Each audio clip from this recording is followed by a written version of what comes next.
Mading Digital 9th Edition Part 1.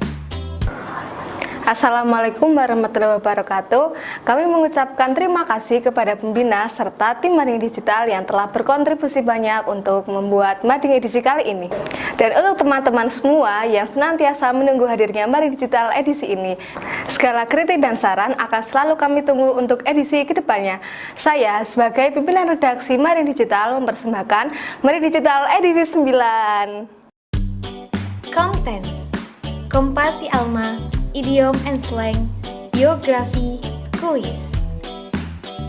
Kompasi Alma, Miracle in Cell Number 7 Indonesian Edition. Seorang ayah, Dodo, dengan kecerdasan terbatas, bertingkah dan berperilaku seperti anak-anak yang hidup bahagia dengan anaknya, Kartika. Dodo ditangkap atas tuduhan memperkosa dan membunuh gadis kecil bernama Melati. Dodo dimasukkan ke penjara dan dimasukkan dalam sel nomor 7 yang dihuni oleh napi-napi beringas lainnya. Setelah di penjara, Dodo berhasil mendapatkan bantuan untuk menyelundupkan Kartika ke dalam selnya. Kedekatan Dodo dan Kartika menularkan kebahagiaan bagi napi dan sipir di penjara. Mereka mulai ragu, apakah pria penyayang seperti Dodo tega membunuh Melati. Kupu-kupu yang lucu, kemana engkau terbang? Sudah siap terbang? Sudah!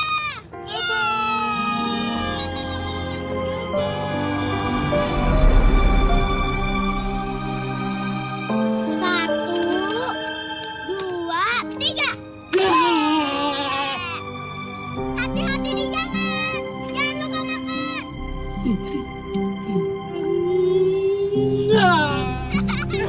Kau mau jadi perawat kayak ibu? Kan nanti kita jadi dokter. Ya, Bapak Dodo.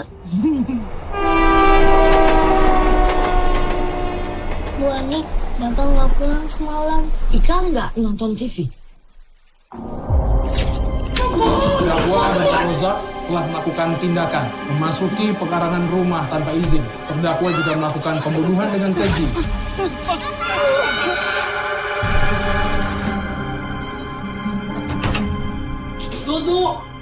Dodo udah tinggi 175 kilo senti. Bang. 340 bang.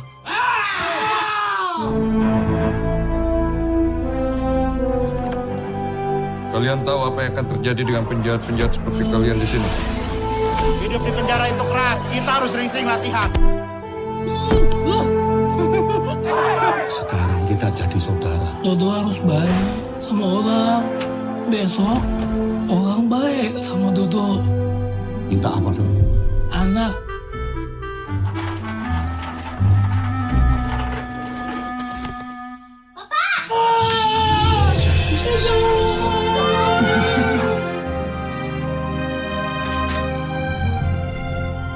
Apakah benar kamu yang membunuh Melati Wibisono? Dodo nggak jahat, Pak. Kamu harus berkorban, termasuk nyawa. Jangan lupa ya, Lupa apa? jangan lupain Bapak. Satu, dua, tiga.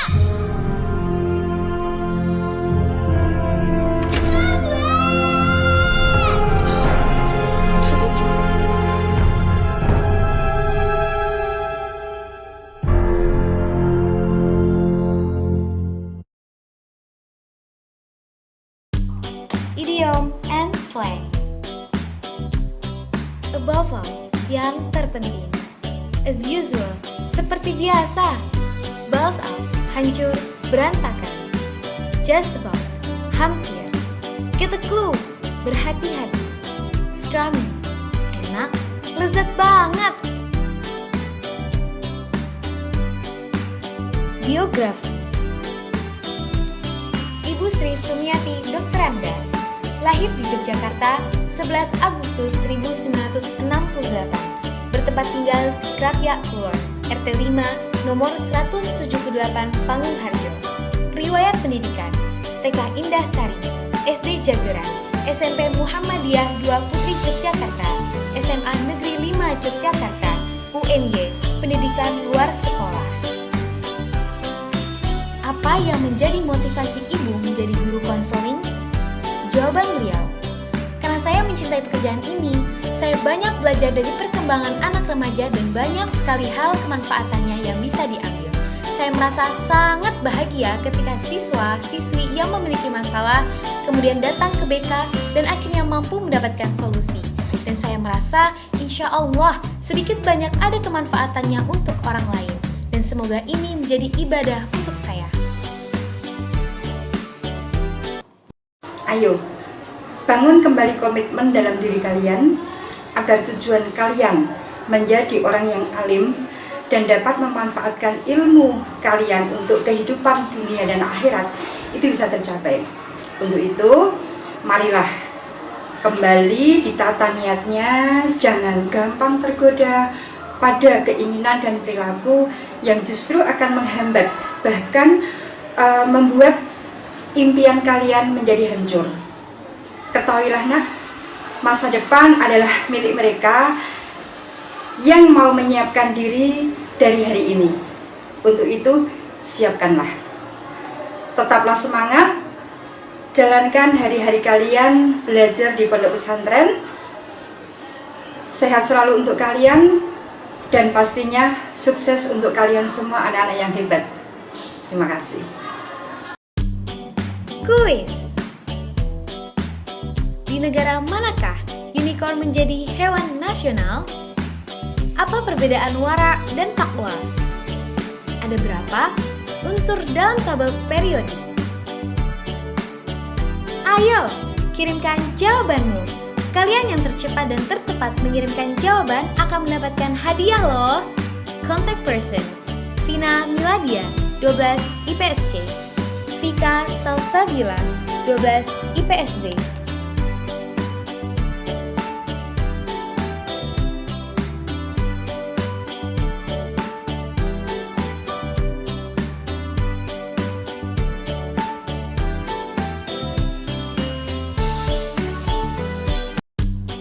Mading Digital 9th Edition Part 2. Assalamualaikum warahmatullahi wabarakatuh. Kami mengucapkan terima kasih kepada pembina serta tim Mading Digital yang telah berkontribusi banyak untuk membuat Mading edisi kali ini. Dan untuk teman-teman semua yang senantiasa menunggu hadirnya Mading Digital edisi ini, segala kritik dan saran akan selalu kami tunggu untuk edisi kedepannya.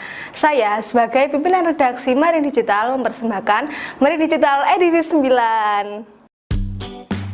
Contents Part 2. Vocabulary, cerita September, around the world, apa kata mereka? Your daily dose of vocabulary.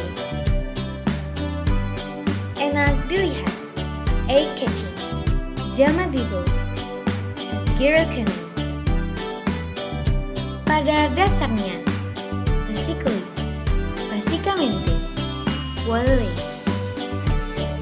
Sebenarnya, actually, realmente, sincero. Cerita September. Wake me up when September ends. Trending. Hijrah pertama Rasulullah.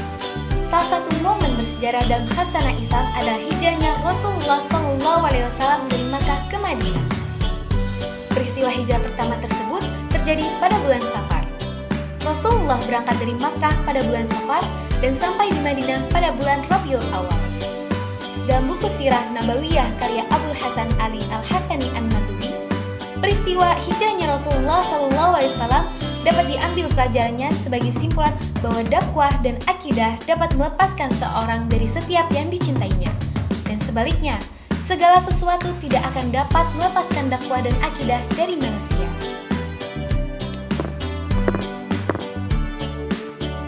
Pernikahan Ali bin Abi Thalib dengan Sayyidah Fatimah. Dikutip dari keterangan Ibnu Katsir, bulan Safar rupanya bukan saja bulan pernikahan Rasulullah SAW dengan Sayyidah Khadijah radhiyallahu anha, melainkan juga bulan pernikahan putri Rasulullah, Sayyidah Fatimah radhiyallahu anha, dengan seorang sahabat yang pandai, Ali bin Abi Thalib radhiyallahu anhu. Keduanya menikah tepat pada bulan Safar di tahun kedua Hijriyah. Potret Nesia.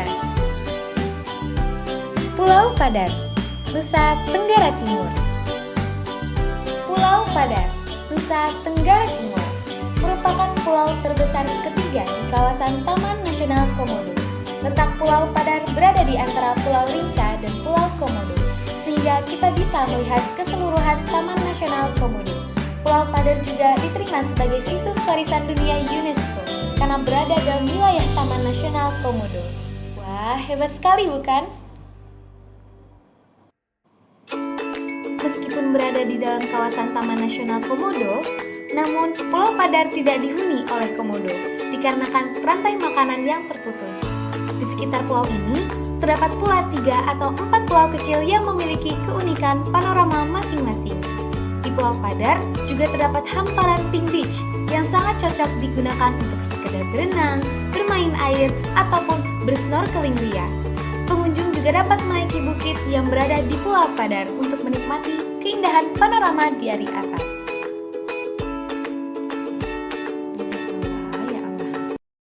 Apa kata mereka?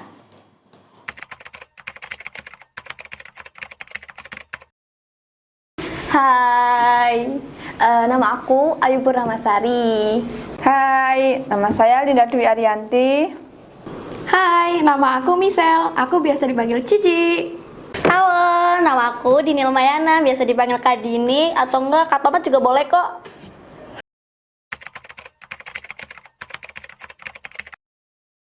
Santri-santri itu nggak menjaminkan kita jadi orang baik, hanya kita bernaung dengan orang-orang baik.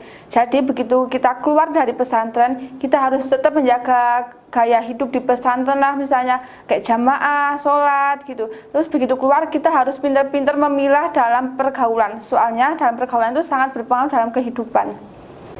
Sebagai seorang santri, bagaimana cara kamu mempertahankan nilai-nilai kesantrian? Kalau menurut aku sendiri ya, kalau selama kita udah berada di lingkungan luar itu, kita tuh harus tetap mempertahankan kebiasaan-kebiasaan kita ketika kita di pondok, ya seperti sholat jamaah, apapun itu, dengan pokoknya kebaikan-kebaikan yang kamu lakukan di dalam pondok itu loh, jangan sampai hilang ketika kamu di luar gitu. Dan kamu juga harus menanamkan kamu udah keluar dari pondok tuh ya harus tambah beriman, jangan malah brutal, berapalah itu, pokoknya harus dipertahanin aja. Ketika kita di pesantren, kita tuh harus bisa mempertahankan adat istiadat kita sebagai santri. Kemudian ketika kita keluar dari pesantren, kita tuh harus bisa memilah mana yang baik dan buruk. Kemudian kita harus bisa mengimbangi perkembangan zaman sekarang ini. Jadi kan di pondok ini udah terbiasa banget ya, kayak yang namanya menjalankan peraturan-peraturan gitu kan. Jadi kita emang diajarin berdisiplin gitu loh. Jadi menurut aku, kalau misalkan kita keluar terus disuruh mempertahankan nilai-nilai kesantrian itu bukan sesuatu tantangan yang sulit gitu loh, karena udah terbiasa banget kan. Jadi kayak istilahnya misalkan kita disuruh nyapu tiap hari, di luar pun kita bisa gitu loh. Itu bukan suatu hal yang memberatkan gitu. Terus selain itu sih menurut aku juga kita tuh harus punya bestie yang bisa mengajak ke hal-hal yang positif gitu loh. Karena kan menurut aku tuh ya di masa-masa remaja ini kan kayak ngedengerin banget yang namanya omongan orang gitu kan. Jadi tuh harus bisa punya orang-orang yang kamu tuh harus kesini gitu. Kadang-kadang namanya setan ya, nggak ada yang tahu kan gitu.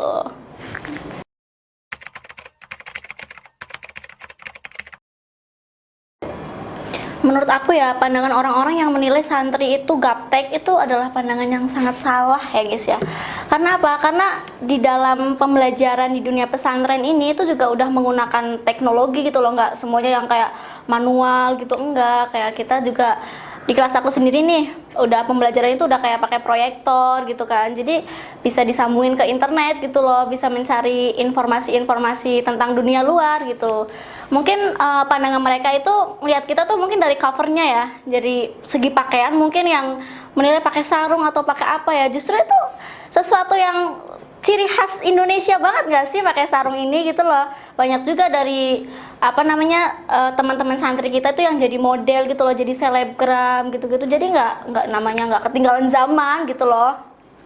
Menurut saya salah ya, soalnya dengan adanya teknologi para ulama mah kayak bikin konten video bisa diupload ke YouTube kan. Di situ malah lebih efisien waktu, tenaga. Satu video pun kita bisa melihat kapanpun, dimanapun.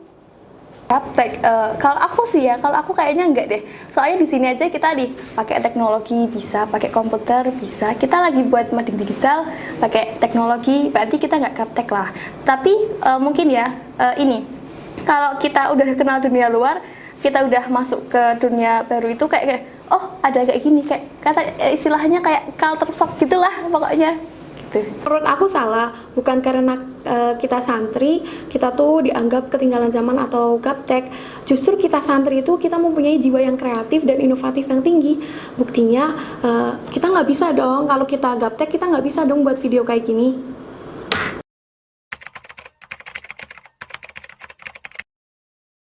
Satu kata buat santri.